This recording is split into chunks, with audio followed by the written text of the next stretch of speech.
আচ্ছা, আপনারা কি পড়াশোনাটাকে ঝামেলা মনে করছেন?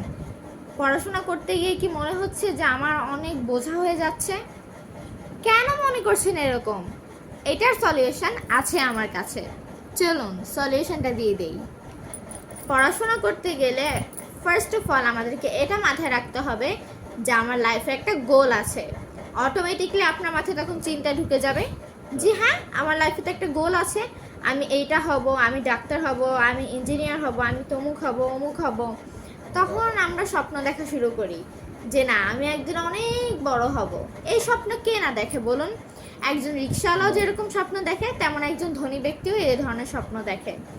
স্বপ্ন দেখতেও তার কারোর দোষ নেই, কিন্তু স্বপ্নটাকে পূরণ করতে লাগে অনেক স্ট্রাগল। সেটা একজন গরিবেরও লাগে, একজন ধনীরও লাগে, সবার লাগে। স্ট্রাগল সবাই করতে পারে, ধনী গরিব বলে কোনো তফাৎ নেই। আর পড়াশোনা, এটার মধ্যে তো আরোই কোনো তফাৎ নেই।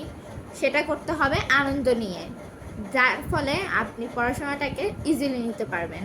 এরকম আরও ভিডিও পেতে হলে পেজটা ফলো করবেন। আল্লাহ হাফেজ।